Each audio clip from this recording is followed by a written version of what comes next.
किसान ने अपनी पत्नी से गंभीर स्वर में कहा, सुनो, जब तक मैं खेत से वापस न आ जाऊं, तुम खाना मत खाना। अगर तुमने मेरे बिना खाना खा लिया तो तुम बकरी बन जाओगी। पत्नी ने उसकी बात सुनी और थोड़ी देर चुप रही। फिर उसने भी उसी अंदाज में जवाब दिया, ठीक है, लेकिन एक बात तुम भी याद रखना। अगर तुमने भी मेरे बिना खाना खा लिया तो तुम चिता बन जाओगे। इसी तरह कई दिन बीत गए। न किसान ने अपना वादा तोड़ा, न ही उसकी पत्नी ने। दोनों एक दूसरे का इंतजार करते रहे और बिना साथ खाए ही दिन गुजरते चले गए। एक दिन किसान की पत्नी बच्चों को खाना परोस रही थी। खाना देते देते भूख उस पर हावी हो गई। उसी समय उसका पति घर पर नहीं था।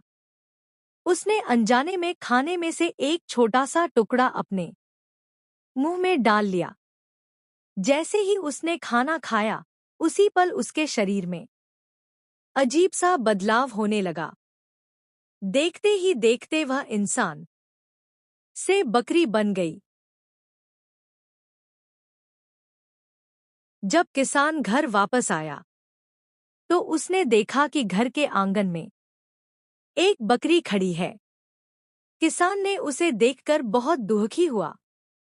वह तुरंत समझ गया, यह बकरी उसकी पत्नी है। किसान ने बकरी को आंगन में बांध दिया और उसकी अच्छी तरह से सेवा करना शुरू कर दिया। वह रोज उसे खाना देता, पानी डालता और ध्यान रखता कि उसे किसी तरह की तकलीफ न हो। कुछ सालों बाद किसान ने दूसरी शादी कर ली।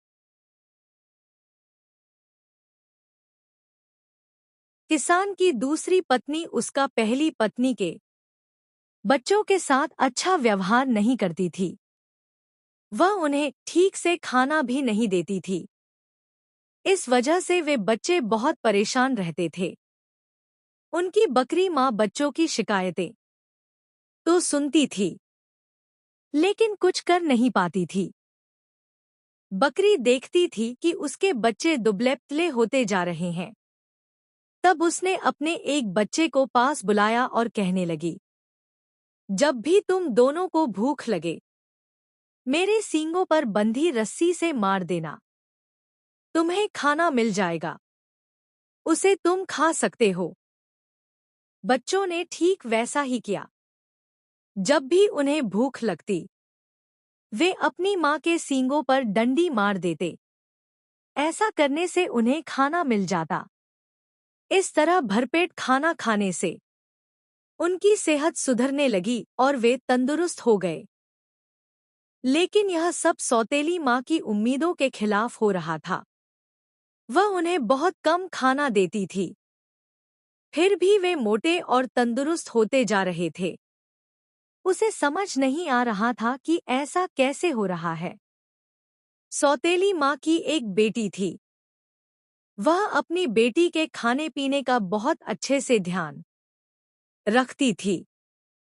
उसकी हर मनोकामना पूरी करती थी। वह अपनी बेटी को दूसरे बच्चों के साथ खेलने भेज देती। उसने उससे यह भी कहा, अपने बड़े भाई बहन पर नजर रखना कि वे कब और कैसे खाना खाते हैं। वह लड़की उनके साथ सारा दिन रही। उसने सब कुछ देखा कि बकरी उन्हें कैसे खाना देती। बेटी ने आकर बताया कि बड़े भाई बहनों को बकरी खाना देती है। सौतेले बच्चों को बकरी खाना दे रही है। यह सुनकर किसान की पत्नी को बहुत गुस्सा आया। वह सोचने लगी कि जल्द से जल्द इस बकरी को मरवाना होगा। एक दिन उसने बीमारी का बहाना किया। अपने इलाज के लिए उसने हकीम को बुलाया। उसने पहले ही हकीम को रिश्वत दे दी थी और कहा कि मेरे इलाज के लिए बकरी का गोश्त बता देना। हकीम ने भी वैसा ही किया। अपनी पत्नी के इलाज के लिए इसे बकरी का गोश्त खिलाओ। किसान अपनी पत्नी की बीमारी के लिए बहुत परेशान था। वह बकरी को मारना नहीं चाहता था, लेकिन अपनी पत्नी की बीमारी ठीक करने के लिए उसने बकरी को मरवाने का इरादा कर लिया।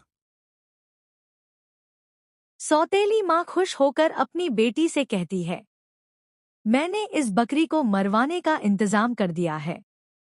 और वह जोर जोर से हंसने लगती है। दोनों बच्चे अपनी माँ के पास आकर सब कुछ बताने लगे। बकरी बात सुनकर उदास हो गई। फिर कहने लगी, कोई बात नहीं, जो जिंदगी मैं जी रही हूं, ऐसी जिंदगी का कोई फायदा नहीं। अगले दिन किसान अपने साथ एक कसाई लेकर आया। किसान ने बकरी कटवाकर अपनी पत्नी के सामने खाने के लिए रख दी।